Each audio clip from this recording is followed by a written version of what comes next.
Economics वाली madam की class में आप सबका स्वागत है। और आज जो हम पढ़ने वाले हैं उसका जो शुरुआत होती है वो हमने टॉपिक लिया है सुबह के न्यूज़पेपर से। यहाँ आप देख रहे होंगे कि दिया हुआ है कि $1 का प्राइस इंडियन करेंसी में कितना है। तो $1 का प्राइस है 94 रुपीज़। तो अब ये मतलब पेपर की हेडलाइन, मतलब पेपर में बहुत सामने फ्रंट पेज पे दी हुई है अगर ये इन्फॉर्मेशन, तो इसका कुछ तो अर्थ होगा, तभी तो इतना फ्रंट पेज पे दिया हुआ है ये, है ना। तो ये जो कॉन्सेप्ट है इसे कहते हैं डेप्रिशिएशन, हिंदी में अवमूल्यन। डेप्रिशिएशन होता क्या है? तो डेप्रिशिएशन का अर्थ है कि हमारी करेंसी का मूल्य कम होना, किसी फॉरेन करेंसी की तुलना में हमारी करेंसी का जो मूल्य है वो गिरना या कम होना। अब ये क्या होता है, हम इसे आसान तरीके से समझते हैं। जैसे कि पहले $1 का प्राइस था 50 रुपीज़, फिर हुआ 60 रुपीज़, और अब हमने देखा न्यूज़पेपर में कितना दिखाया है, $1 कितने रुपीज़ के बराबर है, 94 रुपीज़। तो इसका क्या अर्थ है कि पहले हमें $1 चाहिए था तो हम 50 रुपीज़ देते थे, और फिर उसके बाद फिर इंक्रीज़ हुआ तो हम 60 रुपीज़ देने लगे, और अब इंक्रीज़ हुआ तो हम $1 के बदले में कितने रुपए देने लगे, 94 रुपीज़। तो देखिए $1 वही है, पर हमें अब ज़्यादा रुपए देने पड़ रहे हैं ना। तो हमारी जो करेंसी, हमारी जो रुपए है, हमारी मुद्रा की वैल्यू तो कम हो गई, डॉलर के मुकाबले गिर गई। तो अब इसके क्या इफेक्ट होते हैं ये हम देखते हैं, और इसको और एक आसान तरीके से हम समझते हैं कि जैसे मान लीजिए कोई किसान है ना। दो किसान है, एक चावल उगाता है और एक गेहूं उगाते हैं। तो पहले उनमें क्या होता था कि एक बोरी चावल देंगे तो सामने वाला जो है 2 बोरी गेहूं देगा, ठीक है।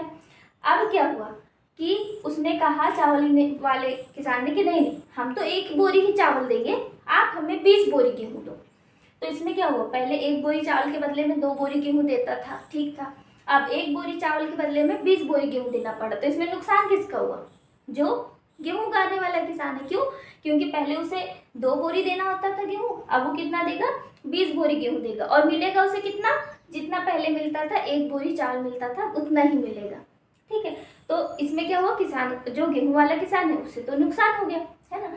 तो यही बात यदि हम दूसरा एग्जाम्पल देखें तो कि पहले हमने कहा आपसे कि आप हमें 1 पेन दीजिए, हम आपको 5 पेंसिल देंगे।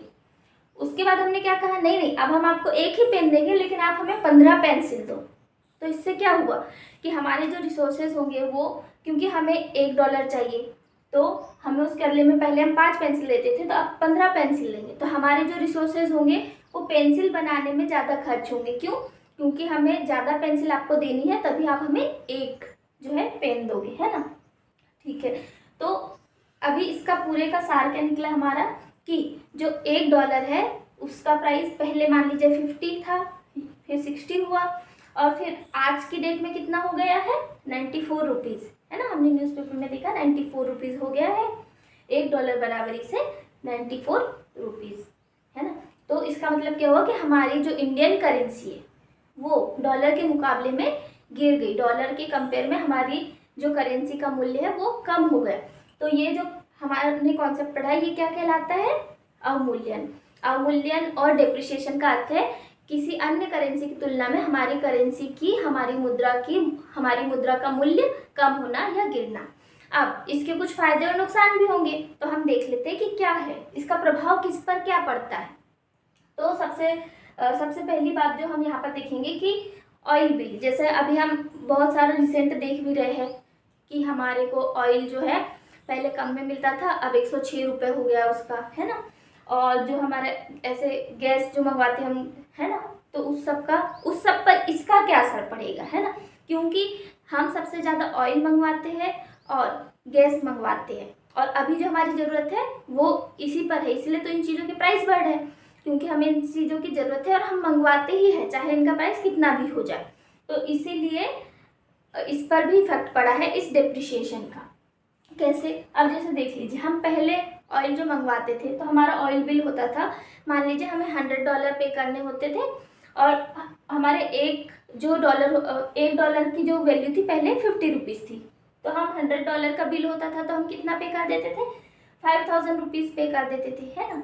लेकिन अब क्या हुआ, अब हमारा जो 94 रुपीज़ हो गया है $1 की वैल्यू, तो अब हमें जो ऑयल पहले जो हमें 5000 में मिल रहा था, अब हमें वो कितने में मिलेगा, अब वो हमें मिलेगा 9400 में।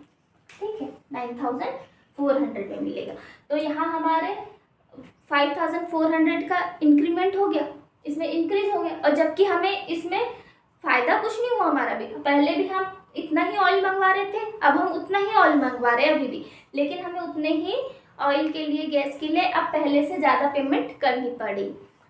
पहले हम ऑयल मंगवाते थे तो हमारा बिल आता था, मान लीजिए जब $1.50 था तो हमारा 5000 का बिल आता था। अब जबकि $1 की वैल्यू 94 रुपीज़ हो गई है, तो अब हमारा बिल कितना हो गया है, 9400। तो यहाँ पे हमारा कितना इंक्रीज हो गया, 4400 इंक्रीज हो गया। तो ये जो है 4400, ये तो मतलब हमें एक्स्ट्रा पे करना पड़ा, हम मंगवाते उतना ही। तो इससे क्या हुआ कि हमारा जो ऑयल का बिल था वो इंक्रीज हो गया, किसकी वजह से, डेप्रिसिएशन की वजह से। अब जब ऑयल का बिल इंक्रीज हो गया है तो इसका ऑयल गैस हम किसको किस में यूज़ कर रहे हैं, ट्रांसपोर्ट में यूज़ कर रहे हैं, अपने घरों में सिलेंडर में यूज़ कर रहे हैं, खाना बनाने में यूज़ कर रहे हैं ना। तो अब इसका इफेक्ट सभी पर पड़ेगा। तो अब हम देख लेते हैं किस पर क्या इफेक्ट पड़ेगा।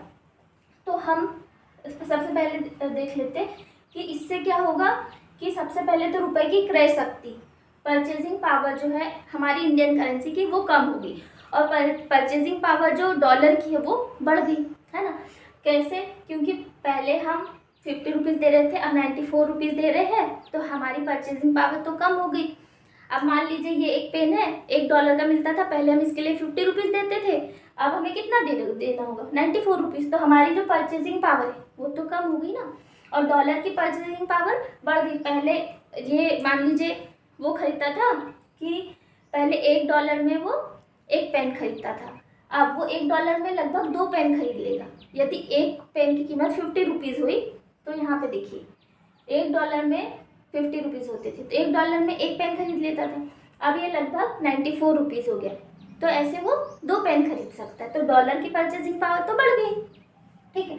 अब इसका दुकानदार और उद्योगपति इंडस्ट्री पे क्या हो सकता है इफेक्ट। सबसे पहले तो कि जो हम इंपोर्ट कर रहे हैं रॉ मटेरियल्स, तो उसका बिल भी बढ़ जाएगा। जैसे हमने बात की यहाँ पर कि ऑयल का बिल बढ़ गया, तो हम जो रॉ मटेरियल मंगवा रहे हैं, जैसे हम चिप्स मंगवाते हैं, है ना, जो कि मोबाइल फ़ोन्स में, लैपटॉप्स में यूज़ होती है, वो चिप्स मंगवाते हैं, या फिर कोई अन्य रॉ मटेरियल मंगवाते हैं, तो उसका जो हमारा इम्पोर्ट का बिल होगा वो इंडस्ट्री का इम्पोर्ट बिल बढ़ जाएगा।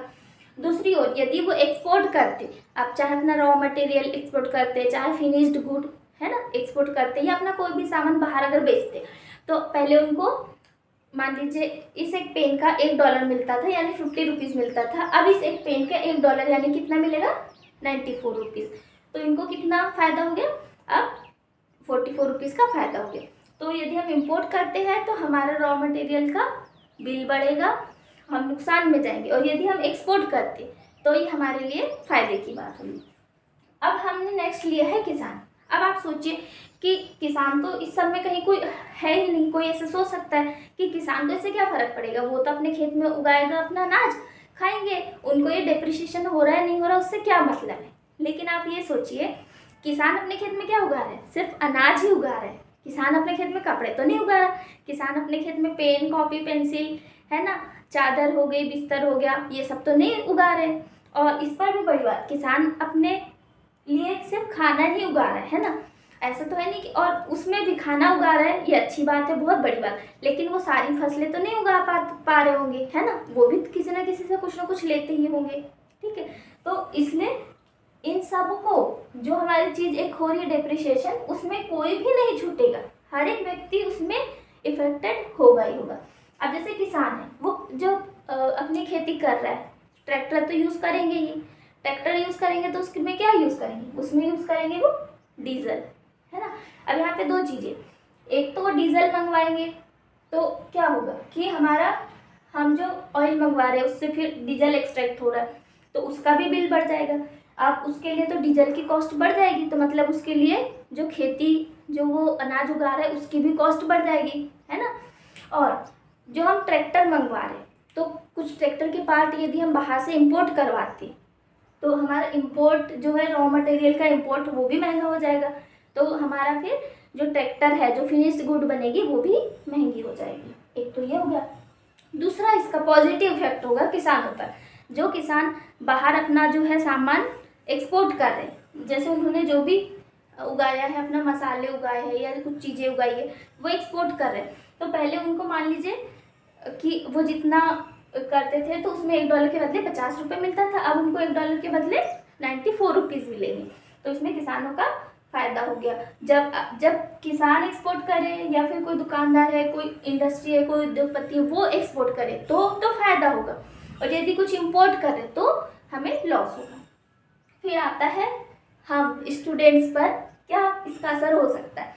तो सबसे पहली बात तो कि जो स्टूडेंट बाहर पढ़ने के इच्छुक होंगे, तो पहले तो उनका कम फीस लगती थी। अब उनका मान लीजिए पहले $1 50 रुपीज़ था, तो उनको कम फीस लगती थी। अब $1 94 रुपीज़ हो गया, तो अब उनकी फ़ीस भी तो बढ़ जाएगी। ठीक है, तो सबसे पहली बात तो कि उनकी फ़ीस में फीस बढ़ जाएगी।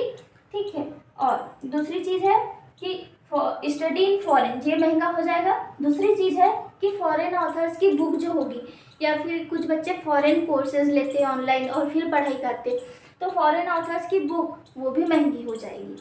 मान लीजिए कोई 10 पन्नों की किताब थी, पहले वो $1 की थी, तो मतलब आप उसके लिए 50 रुपीज़ पे करते थे। ठीक है, अब वो बुक 10 पन्नों की ही है और उसका प्राइस $1 ही है, लेकिन आपको अब कितने रुपए देने होंगे? 94 रुपीज़ देने होंगे।